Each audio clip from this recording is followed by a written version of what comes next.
There are three dirty secrets that family law divorce lawyers don't want you to know about getting a divorce.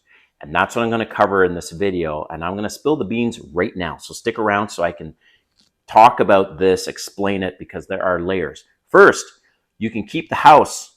Second, you don't have to pay spousal support or alimony. And third, you definitely don't need a lawyer to get a divorce. So if you're new to my channel, welcome. My name is Kane. I'm the Silver Bachelor. This channel is 100% dedicated to dating advice for older guys. And if you haven't subscribed, hit the subscribe button and a notification button because I drop a video every day. All right, before I get into all this, first of all, I am not a lawyer, so do not take this as legal advice. Go seek out your own lawyer and get some advice on this stuff. But just like I said, there are things that lawyers don't want you to know because they ultimately are bloodsuckers. They want to take your money because they're the only ones that win in a divorce, and they want you and your ex to fight, okay? So my background, why I'm sharing this is because I want to share how I went through my divorce and covered those three things. I kept the house, didn't have to pay alimony, didn't have to hire a lawyer. All right. So I was married for 20 years, divorced. Now I've been single for 2.5 years. And I thought, you know what? It's time on this channel for me to share all the nitty gritty on how I went about that, because there's a lot of men who are probably considering a divorce or their spouse has asked them for a divorce and you're not sure how to go about this. Now, again, this is not legal advice. It's just something for you to consider and research on your own, okay? So first, I made a whole bunch of notes. So if you see me looking over here, it's because I don't want to miss anything. So this whole notion that, oh, you have to sell the house. That's number one. So first, you have to sell the house and divide all the assets. Well, that's what's recommended, okay? And I'm originally from Canada. I now live in Atlanta. It doesn't really matter the country you live in, because at the end of the day, if you and your ex want to keep the house, now there's some catches here. You want to keep the house, you don't have to sell it in a divorce. That's a fallacy, right? You can both keep the house. How you keep it, that's right. That's what I'm going to get into. So my ex, I asked her when we knew we were going to divorce. I said, look, what are your top 2 things that you want out of this divorce? Okay. Not every woman feels the same, but I will say this. I don't know a percentage, but I would probably say 90% of women, maybe higher, they want to stay in the house. So this only applies to you leaving, right? So she stays in the house, you leave the house, okay? So I asked her, what do you want out of this divorce? And she said, well, number one, I want to keep all the dogs. We had 4 dogs, okay? 4 little ones, doesn't matter. We had 4, and she's like, please don't take my children. So we don't have any children, even after 20 years. We tried IVF. We've tried artificial insemination. She was older than me. The clock started to really tick at 38, and she really wanted to try and have a child at 38, and it just wasn't happening, all right? So I also encourage you guys, if you want children, you better start the process when she hits 30, and because beyond 35, she's going to have a lot less eggs to work with. So that's just a fact, scientific fact. So I asked her, what are the 2 things you want? She's like, I want to keep the dogs, number 1. And 2, I want to keep the house. So one of the reasons why she wanted to keep the house is because, well, she really loved it. And 2, we poured a shitload of money into the renovations of this place. Like, we made it a modern house with high-end appliances, high-end finishes. It was beautiful, okay? So she's like, I want to keep the house. So then I'm thinking, how do I work with this?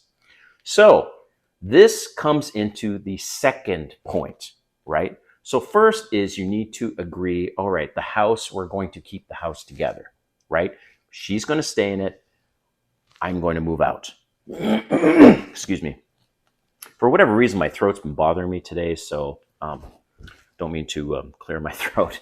So second, you don't need to pay alimony or spousal support. All right, so I encourage you guys, if you're thinking of going through a divorce and to not have in it writing spousal support or alimony and get locked into that.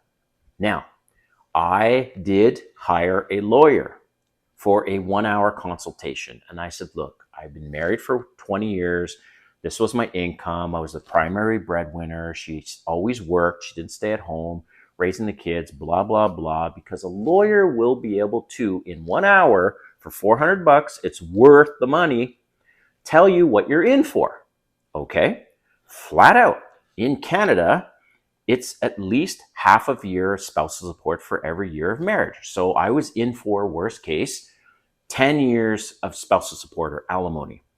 How much I was to pay was calculated based on her income, my income, blah, blah, blah, the difference. And the lawyer gave me a number, right? And the lawyer said, okay, if this went to a judge, right, you would have to pay maximum this number spread over 10 years.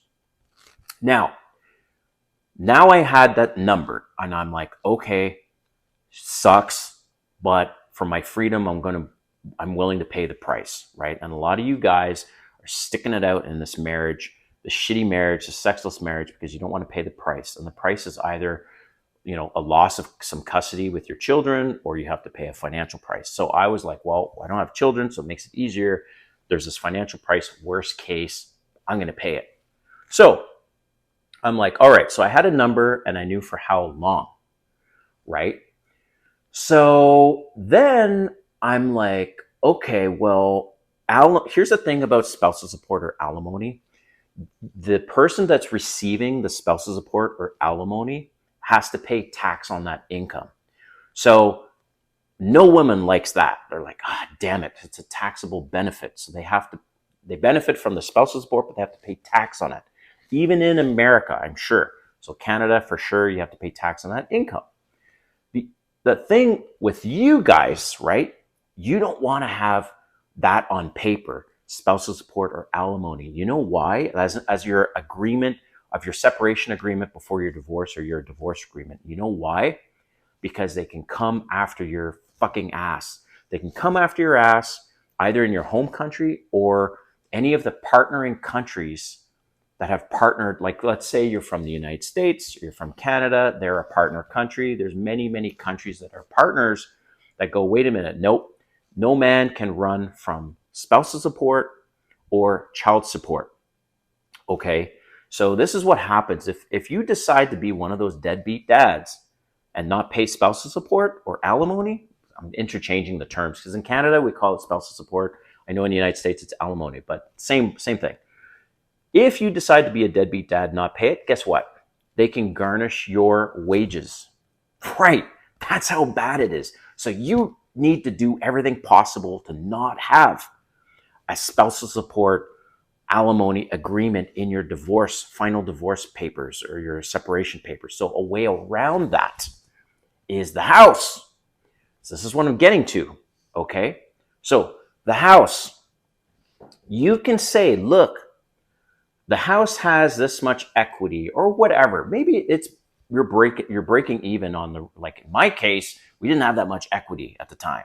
So what you could do is say, look, why don't we do a 5-year deal? And when the house is sold after 5 years, or if we decide to sell it before, you can have, instead of 50-50, you can have 75% of the equity or whatever the number is that you calculate. So let's say you know how much the house is worth and how much equity is in it. And you also know how much you're going to have to pay worst case. Well, it's easy math. So you just look, okay, the house has this much equity and she wants to still live there. So you do a real estate deal, right? You agree, wait a minute, you agree on two things. You agree, okay, I'll give you more of a stake in the equity than myself. So in my case, we agreed my ex could keep 75% of the equity and I can keep 25% for a 5-year term. If the house is sold within 5 years or at the 5-year mark, she can keep 75%. All right, fine, because I did all the numbers. If we decide to keep the house beyond that, now your stake goes up to 50%. So then you agree on an amount that you're going to contribute towards the mortgage for this period of time. Do you see where I'm going? Isn't it awesome? So why it's awesome is because she keeps the house. Your payments are less because she's keeping more of the equity, right? So it's kind of banked. So when you do sell the house, she stays in the house because you're still helping to pay towards the mortgage. But that payment towards the mortgage is ultimately going to be less than what you've had to pay, otherwise would have to pay in spousal support, and for less time. You see where I'm going? Third, you do not have to hire a lawyer for this. My ex and I found a online separation agreement online that you can edit the fields. I paid like $50 in order to edit the fields and form our own contract. So that contract is legally binding. She signed it, I signed it, and it's notarized. And guess what? There's no wording, there's no agreement on spousal support or alimony. So in the event that the contract is broken, right? Which I don't have any intent to do that, but I'm just saying to protect you, right? In the event the contract is broken, she can't come after me for spousal support and alimony and garnish my wages. So also, the contract is basically a real estate deal. The benefit to her, she doesn't have to pay taxes on that income. And she gets two benefits. She gets to stay in the house for at least 5 years. She gets more equity in the house. That's number 2. And number 3, she doesn't have to pay tax on the income. It's a win-win. Right? That's why I wanted to do this video for you guys. Again, this is not legal advice. I'm just sharing how I did it. And let me know if you have more questions. Drop a comment. We can take this offline and I can get into more details about what we did if you're interested in that. And I am sorry if you guys are going through this process of divorce, but that's why I wanted to do this video and share these tips with you, because lawyers don't want you to do this on your own. They will not share this with you about you can keep the house, you don't have to pay spousal support or alimony, and you don't have to hire them, right? You can do all of this yourself. I did it with my ex. And so that's why I wanted to do this video and encourage you guys that it's not all clouds and thunderstorms out there, right? And do not be very, very careful of these lawyers, because they are bloodsuckers and you will pay through the nose. But last thing, I do suggest paying the $400, whatever the fee is for that 1 hour consultation. And you walk in, you say, look, what am I in for?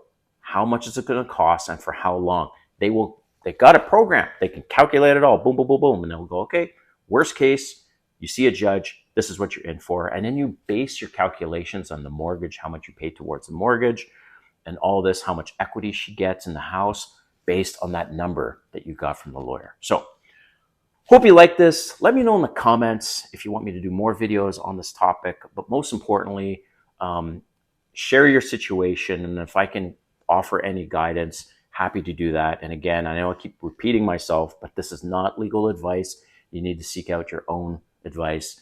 And I do suggest hiring a lawyer for at least 1 hour consultation. All right. Thanks for watching. We'll see you next time.